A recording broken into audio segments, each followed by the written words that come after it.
नमस्कार. शासकीय व स्थानिक स्वराज्य संस्थांच्या शाळा स्तरावरील विविध समित्यांचे एकत्रीकरणाबाबत महाराष्ट्र शासनाचा शालेय शिक्षण व क्रीडा विभागातर्फे आजचा हा निर्णय आलेला असून या अंतर्गत महाराष्ट्र शासनाच्या शासकीय व स्थानिक स्वराज्य संस्थांच्या सर्व शाळांच्या शैक्षणिक वर्ष 2025-26 अंतर्गत जेवढ्या शाळा आहेत त्या सर्व शाळांच्या नवीन शैक्षणिक धोरणानुसार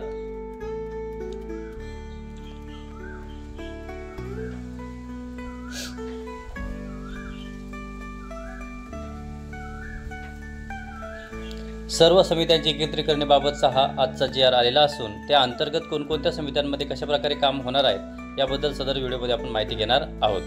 तर चला, शालेय शिक्षण व क्रीडा विभाग शासन निर्णय दिनांक 16 एप्रिल 2025च्या या निर्णयानुसार आजच्या व्हिडिओमध्ये आपण कशा प्रकारे महाराष्ट्र शासनाच्या शिक्षण विभागातर्फे या सर्व समित्या आहेत त्यांच्याबद्दल माहिती दिलेली आहेत आणि त्या कशा एकत्रीकरण करण्यात आलेल्या आहेत त्याबद्दल माहिती आपण घेणार आहोत. प्रथमतः आपल्या स्क्रीनवर दिसत असल्याप्रमाणे संपूर्ण शासन विभागाचे जेवढे निर्णय आहेत ते सर्व आपल्या स्क्रीनवर दिसत आहेत. शिक्षण विभागाचे सर्व निर्णय आपल्या स्क्रीनवर दिसत असून त्या अंतर्गत या आजच्या GRची जी प्रस्तावना आहे ती म्हणजे शालेय शिक्षण विभाग व इतर शासकीय विभागांनी वेळोवेळी निर्गमित केलेले शासन निर्णय, परिपत्रके व अधिसूचनांद्वारे शालेय कामकाजासंदर्भात विविध समित्या स्थापन करण्याचे निर्देश दिलेले आहेत. उपरोक्त संदर्भीय शासन निर्णय, परिपत्रके व अधिसूचनामधील नमूद सर्व समित्यांचे कामकाज शाळा स्तरावर सुरू असून यानुसार सद्यस्थितीत शाळा स्तरावर पुढील समित्या स्थापन झालेल्या आहेत. म्हणजे बघा, ज्या समित्या आज आपण वापरतो किंवा स्थापन झाल्या त्या समित्या आपल्या स्क्रीनवर दिसत असून त्या समित्या अशा प्रकारच्या आहेत. त्या म्हणजे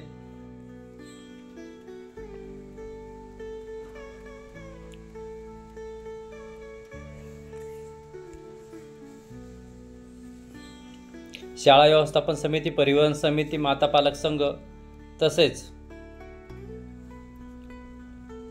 शालेय पोषण आहार समिती, पालक शिक्षक संघ व शाळा बांधकाम समिती, तक्रार पेटी समिती, सावित्री समिती, महिला तक्रार निवारण समिती, विद्यार्थी सुरक्षा समिती, शाळा व्यवस्थापन विकास समिती, नवभारत साक्षरता समिती, तसेच तंबाखू नियंत्रण सनियंत्रण समिती, शाळा बाह्य विद्यार्थीसाठी गावस्तर समिती आणि स्कॉप मूल्यांकन समिती, एवढ्या समित्या आपण शाळा स्तरावरती एकूण 15 समित्यांवरती काम करत आहोत.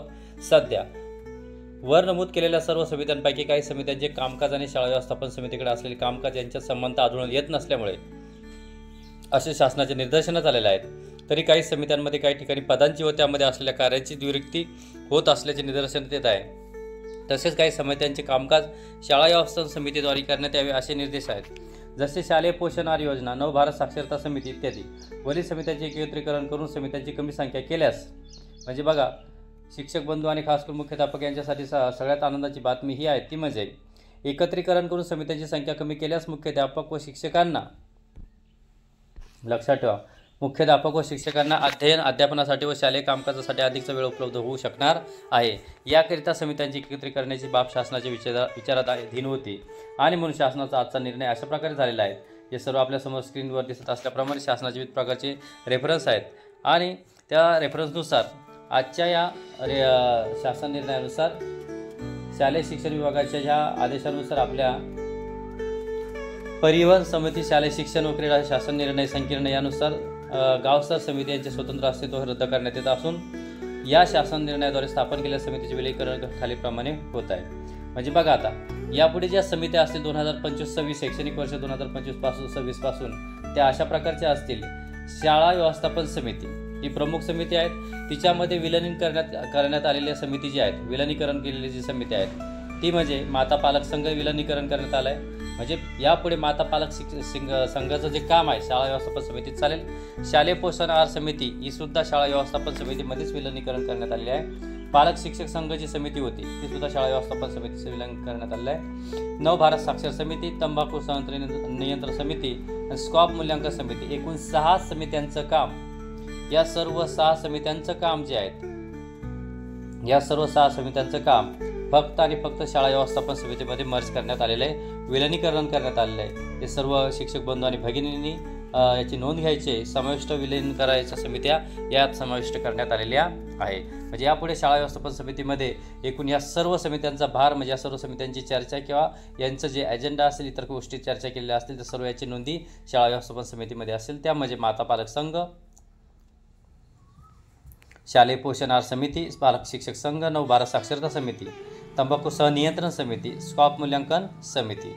पुढे 2 नंबरची समिती जी आहे शाळा व्यवस्थापन समिती एक प्रमुख समिती असणार. त्यानंतर 2 नंबरची समिती असणार आहे विद्यार्थी सुरक्षा व भौतिक सुविधा विकसन समिती. या समितीमध्ये एकूण आपल्या स्क्रीनवर दिसत असल्याप्रमाणे विद्यार्थी सुरक्षा समिती, तक्रार पेटी समिती, शाळा बांधकाम समिती, परिवहन समिती, शाळा व्यवस्थापन विकास समिती, शाळा बाह्य विद्यार्थी गावस्तर समिती या सर्वांची कामे हे आपल्या स्क्रीनवर दिसत असल्याप्रमाणे विद्यार्थी सुरक्षा व भौतिक सुविधा विकसन समितीमध्ये आता समाविष्ट होणार आहे. म्हणजे नवीन समिती आहे विद्यार्थी सुरक्षा व भौतिक सुविधा विकसन समिती. ही नवीन समिती आपल्या विद्यालयावरती किंवा शाळेवरती आपल्याला गठीत करायची आहे आणि त्या गठीत केल्यानंतर त्या समितीमध्ये एवढ्या एकूण 6 समितींचे काम एकत्र मर्ज होणार आहे. तर अशा प्रकारचे एकूण 2 समित्या असून समाविष्ट विलीन करण्यात आलेल्या समित्यांचे कामकाज सदर समित्या ज्या समित्यांमध्ये विलीन करण्यात आलेले बघा सर्व शिक्षक बंधू आणि भगिनी तसेच मुख्याध्यापक व शाळेचे प्रमुख यांनी जाणून घ्यायचं आहे. समाविष्ट विलीन करण्यात आलेल्या समित्यांचे कामकाज सदर समित्या ज्या समित्यांमध्ये विलीन करण्यात आले त्या समित्यावरती सोपवण्यात येत आहे. यापुढे शाळा स्तरावर आवश्यक समित्या फक्त याच एवढ्याच असतील, शासकीय व स्थानिक स्वराज्य समिती. म्हणजे बघा शासकीय शाळा व स्थानिक स्वराज्य संस्था शाळा आहेत यांच्या शाळांमध्ये शाळा व्यवस्थापन समिती, सखी सावित्री समिती, महिला तक्रार निवारण समिती, अंतर्गत तक्रार समिती, विद्यार्थी सुरक्षा व भौतिक सुविधा विकसन समिती एवढ्या समित्या असणार आहे. म्हणजे एकूण यामध्ये फक्त 4 समित्या काम करणार आहे.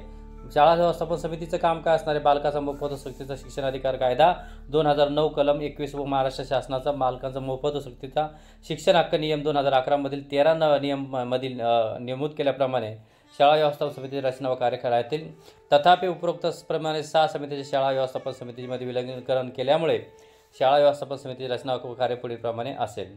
याची रचना अशा प्रकारची असेल ती म्हणजे शाळा व्यवस्थापन समितीची रचना सदर किमान 12 ते 16 लोक यामध्ये सदस्य असतील. त्यानंतर 75% सदस्य पालकांचे आईवडील असतील. पालक सदस्यांची निवड पालक सभेतून करण्यात येईल. उपेक्षित गटातील व दुर्बल गटातील मालकता पालकांची निवड करण्यात येईल. उर्वरित 25% जे सदस्य आहेत स्थानिक प्राधिकरणाचे निवडून आले प्रतिनिधी असतील. शाळेच्या शिक्षकांमधून शिक्षकांनी निवडलेले एक शिक्षक असतील. पालकांनी पालक सभेत निवडलेले एकूण बालविकास तज्ज्ञ एक शिक्षक असतील. वरील प्रमाणे शाळेचे मुख्याध्यापक या प्रभारी समितीचे पद सचिव म्हणून काम पाहतील. एकूण समितीपैकी 50% सदस्य महिला असायला हव्यात. बघा लक्षात ठेवा एकूण 50% सदस्य महिला असायला हव्यात. सदर समितीची दरमहा बैठक होईल. सदर समिती 2 वर्षांनी गठन करायचे. यापुढे सदर समिती 2 वर्षांनी गठन करायची आहे. हिचे कार्य वगैरे आपल्या स्क्रीनवर दिसत आहेत. संपूर्ण एकूण 7, 8 आणि अशा प्रकारचे एकूण जेवढ्या आपल्या समित्या मर्ज झाले एकूण 20 प्रकारचे कार्य आपल्याला या समितीमध्ये करायचे आहेत.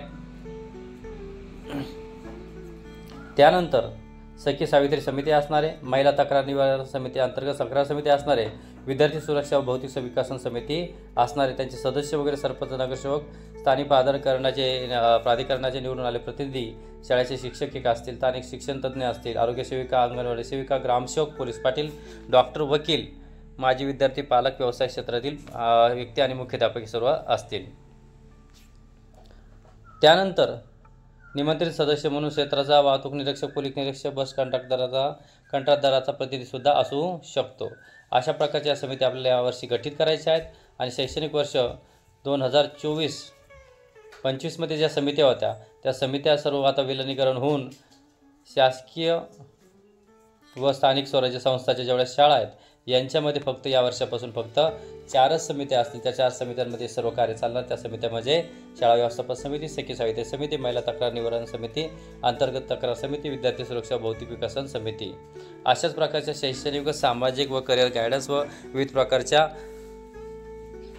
महत्त्वाच्या व्हिडिओ आणि खास करून ज्ञानाच्या व्हिडिओसाठी आमच्या चॅनल द सोल्युशन गुरुजीला सबस्क्राईब करा, शेअर करा आणि नवनवीन अपडेटसाठी आमच्या चॅनल द सोल्युशन गुरुजीला सबस्क्राईब करा. धन्यवाद.